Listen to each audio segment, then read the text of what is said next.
Olá, vamos para mais um podcast da Associação Brasileira dos Advogados, a ABA, no primeiro Congresso Internacional de Direito Médico da Saúde, Bioética e Direito dos Autistas.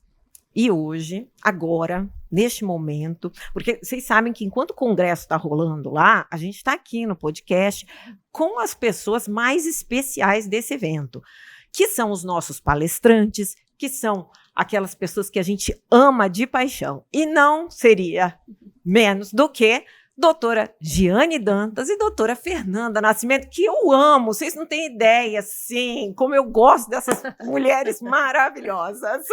Olá, Sejam Carla. bem-vindas. Muito obrigada. É sempre um prazer estar falando com você, aprendendo com você também, e ainda mais em um podcast ao lado da Fernanda, que é também uma amiga muito querida, uma profissional que a gente tem muitas parcerias, né? Então, acredito que essa conversa vai ser bem interessante. Muito, não é? Somando nossas forças. Isso mesmo. E é uma honra estar aqui. Ah, obrigada. Exatamente. Uma honra estar com você.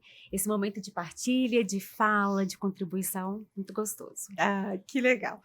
Para a gente começar, eu sempre pergunto, como o direito médico da saúde chegou na sua vida?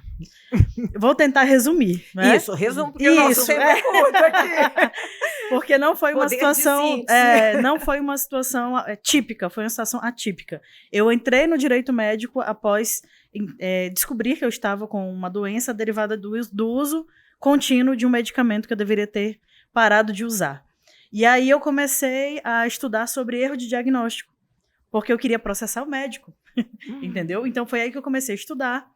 Vi que, na verdade, eu não deveria atuar contra o médico. Eu deveria estar ao lado do médico para que outros pacientes não passassem pelo mesmo que eu passei. Olha que E foi aí visão. que eu comecei a estudar mais sobre a defesa, sobre o direito médico preventivo, sobre como eu, enquanto advogada, poderia ajudar, né, esses profissionais e, consequentemente, o paciente. E aí foi aí que entrei realmente na defesa médica. E não processou o médico? Não processei.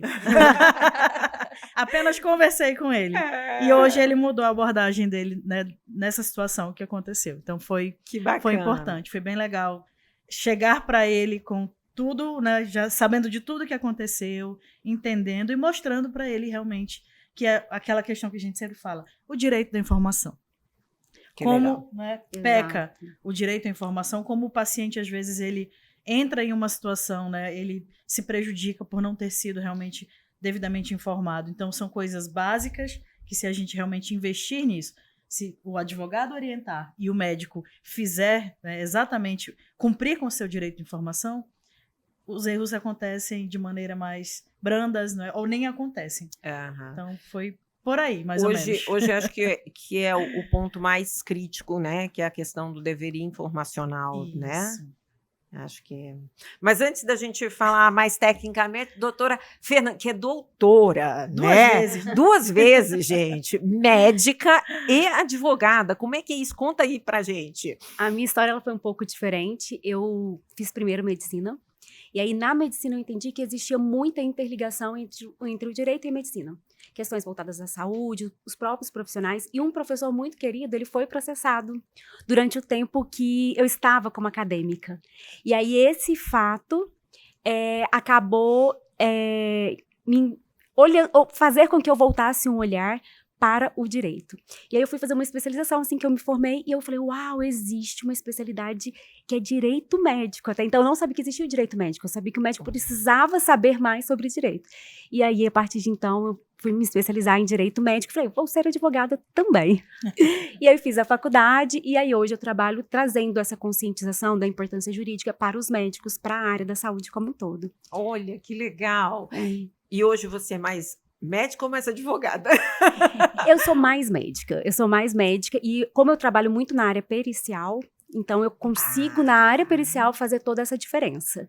Trabalho muito dentro do direito também, mais dentro do direito preventivo, só que na minha atuação do dia a dia, mais consultório e perícias médicas. Olha que legal. É. Na verdade, assim, o exercício da medicina dentro do direito. Exatamente. Lindo, olha que lindo, né, gente? E eu falo que faz bacana. toda a diferença, porque nós médicos, nós fomos preparados para a parte fisiológica, cuidar do ser humano, mas do ponto de vista mais físico, né? E a gente esquece desse olhar jurídico. E o tempo todo, todas as questões da área da saúde envolvem o jurídico, o direito. Então, a medicina tem muitas questões. Eu falo, é o atestado que o médico dá, é o laudo que o médico precisa laudar. Para o ambiente jurídico, tem as suas especificidades. Então, ter esse olhar, o médico precisa, sim, saber fazer um bom atestado, saber fazer um laudo adequadamente, porque ele vai estar ajudando o cliente dele em outras questões fora da medicina. Então, entra tanto o cuidado preventivo para ele, na profissão dele, mas também com esse olhar jurídico para as consequências jurídicas do paciente. Vou fazer uma pergunta para as duas, mas primeiro para a doutora Giane. Alguns já falaram várias vezes aqui mesmo, já comentaram da dificuldade, às vezes, ou da resistência do médico no direito preventivo, que a gente sabe, como a doutora falou, que assim, é importante conhecer, né, as questões jurídicas da sua atuação. E eu diria não só do médico, né, de todas as atuações. Todos. Mas você sente isso? Sim, eu já senti mais ainda, mas eu acredito que estamos passando por uma mudança de cultura, principalmente pós-pandemia, em que o direito médico ele cresceu e muitos médicos observaram realmente a importância de ter um jurídico ao lado. O direito preventivo ele foi crescendo dentro da medicina, mas ainda é uma construção, e isso também precisa ser trabalhada dentro das faculdades de medicina. Os estudantes precisam sair de lá já com essa consciência que sozinhos eles podem, né, ter prejuízos, Sim. tanto ali na assistência, quanto prejuízos financeiros, quando um plantão não é pago, né, o que fazer quando um paciente agride, difama nas redes sociais.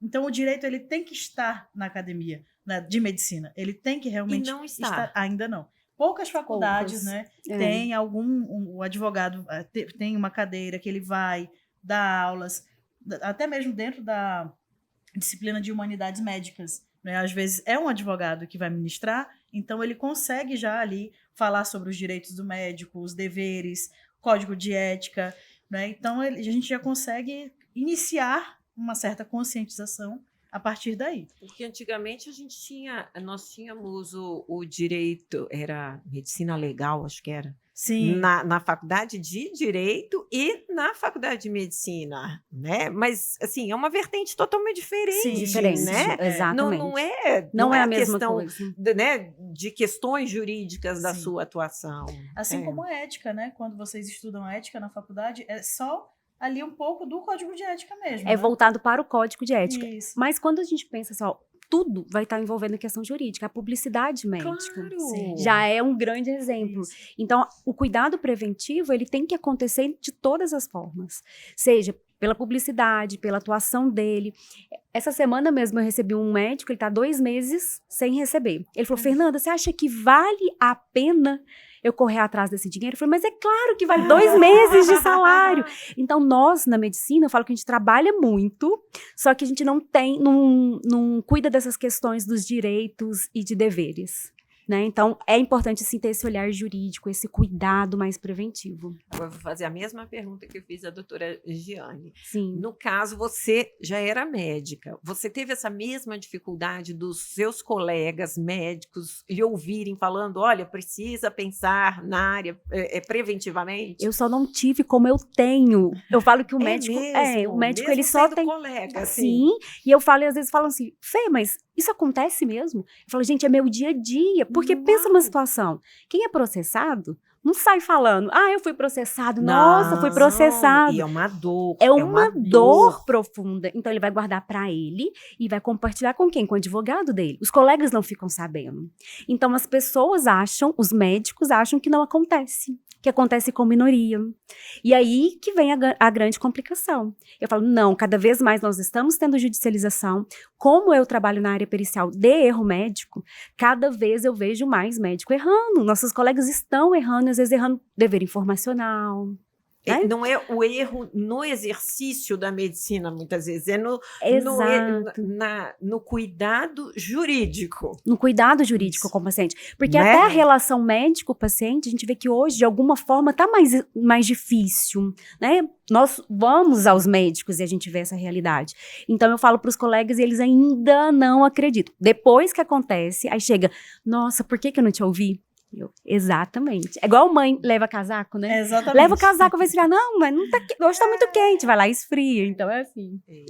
Você tocou num ponto assim, essa relação médico-paciente, será que ela está mais distante ou mais, vamos dizer assim, uma relação mais de desconfiança e não de tanta confiança por conta de toda essa tecnologia e acesso à informação que a gente tem? O que eu vejo? Eu vejo muito assim, o paciente, ele já entra para uma consulta gravando.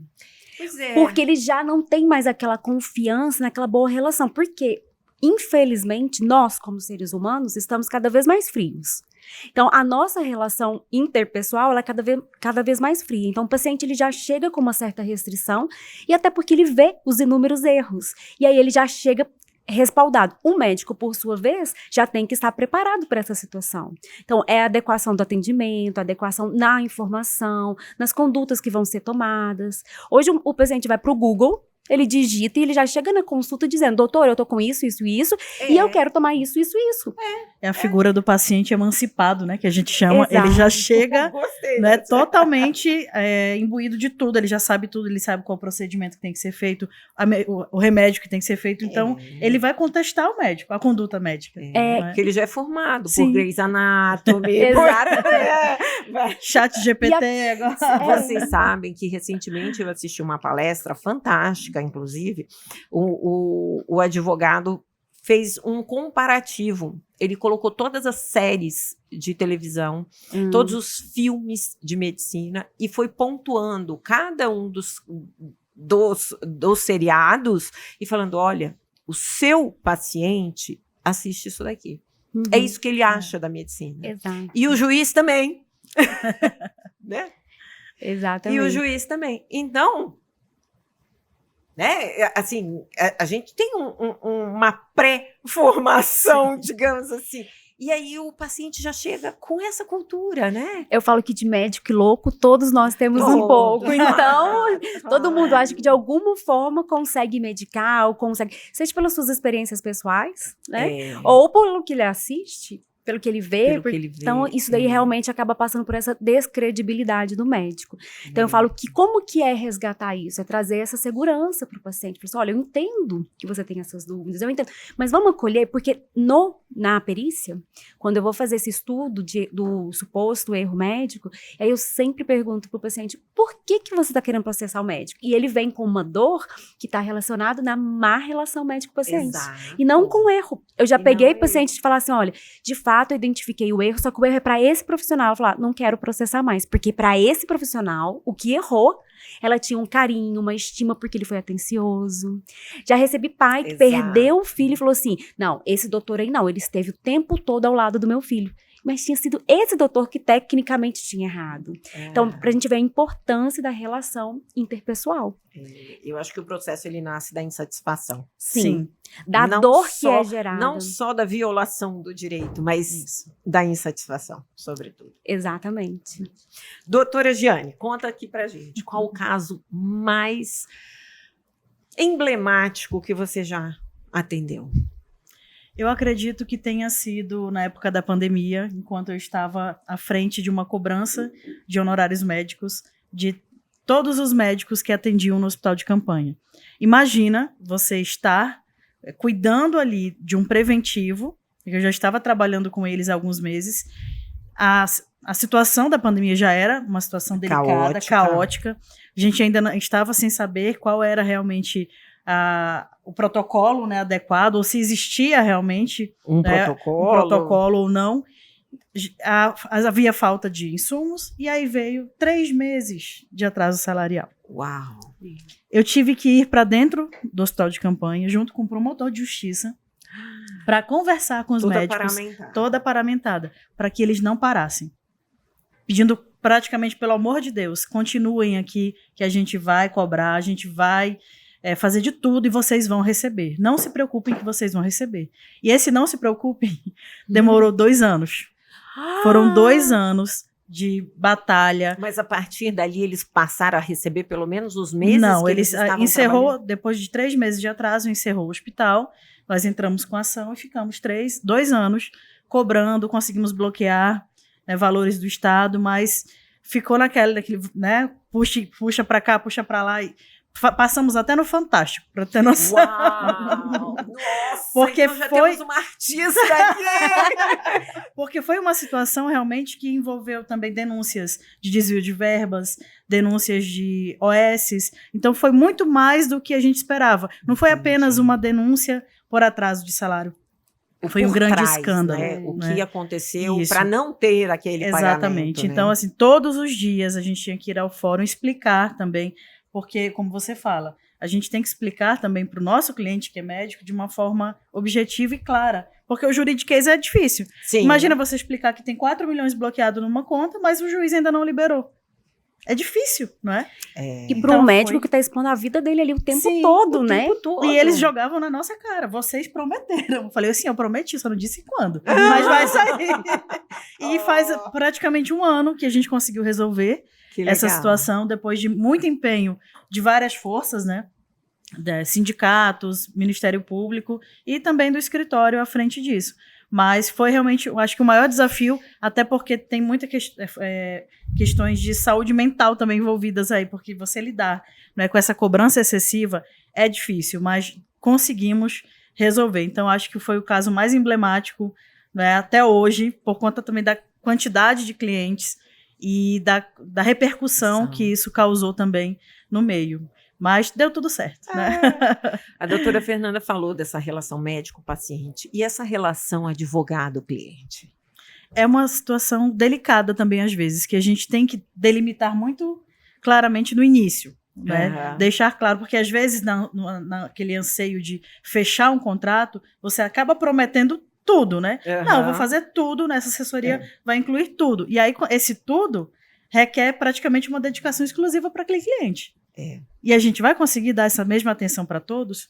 É muito fácil você ser um advogado muito presente para um cliente. Claro. E para 30, 40, 50, não tem como. Então, assim como a gente cobra o dever de informação, nós temos a obrigação também de informar o nosso cliente. Olha, o meu trabalho é assim, eu vou fazer isso por você, né? Tendo limites e colocando limites também. Porque muitas vezes nós somos acionados final de semana, feriado, madrugada, e a gente, se você está disposto a ajudar, e muitas vezes o conflito ocorre justamente em horário fora, né, do horário comercial, a gente tem que estar disposto a isso. Então, muita gente migra para o direito médico achando que é uma fantasia maravilhosa, tudo um sonho. É um sonho, sim, mas tem muitos pesadelos no meio, muitos desafios, e que se a gente não estiver preparado, então por isso que é importante também você entrar sabendo, informando também o nosso cliente, e colocando os limites necessários para que essa relação ela seja o mais harmônica possível. Legal, bacana. Agora vamos falar do Congresso. Sim, vamos. Né? Vocês estão aí como palestrantes, estão como autoras do livro que está sendo lançado aqui, né? Sim. Como é que é essa sensação de estar aqui? O que vocês esperam? O que vocês acharam do Congresso? O que vão falar? E essa sensação de ver o livro com um artigo seu. Quer falar? É para as duas. Ótimo, ótimo. Participar é realmente muito honroso. Eu falo que é uma oportunidade que a gente está tendo de mostrar o nosso trabalho, né? E também de conseguir compartilhar com os nossos colegas. Então, todos aqui são advogados. Então, quando eu trago o meu compartilhar, a minha visão, a minha fala hoje na palestra vai ser exatamente sobre a dor jurídica. É que o advogado entenda que o cliente dele está passando por uma dor. Uhum. E o advogado ele precisa ter não somente o olhar jurídico, mas também esse olhar do humano que ele é. E muitas vezes isso a gente acaba esquecendo, porque o advogado vai preocupar com a lei. E, na verdade, o cliente que está ali com ele quer, de alguma forma, um cuidado. Então, um conforto. Por isso que, às vezes, o cliente, ele cobra tanto do advogado. Por quê? Ele, na verdade, quer curar a sua dor. Nós, como juristas, vamos pensar no quê? Na lei. Mas, na verdade, antes da lei, existe uma dor humana. Sim. Então, a minha fala vai ser exatamente sobre isso.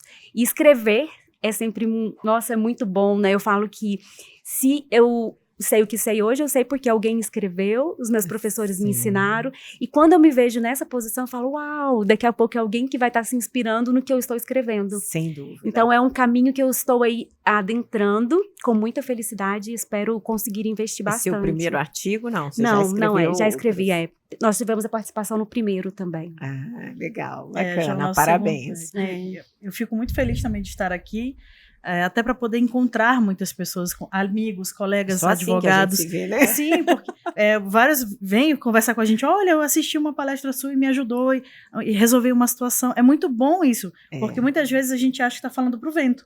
Mas não, tem sim pessoas te ouvindo, aprendendo com você. E o congresso, ele agrega muito valor para todo mundo. E para a gente essa troca é importantíssima. Muitas vezes a gente só trabalha sozinho ou então se sente sugado no dia a dia, Sim. né? Porque você só entrega. E um evento como esse é o momento da gente se reenergizar. Né? A gente sai daqui mais feliz, mais animado. Olha, uma estratégia que de repente um colega ensinou, compartilhou, facilita o nosso dia a dia. Então é só alegria realmente por estar aqui. E mais uma vez, a gente escreveu um artigo, fiz em parceria com o doutor Antônio, com o doutor Tiago, sobre o sigilo, né, tanto na medicina quanto na odontologia, que é um tema também que está em evidência, LGPD. A gente também tenta conscientizar, né, os profissionais quanto a isso.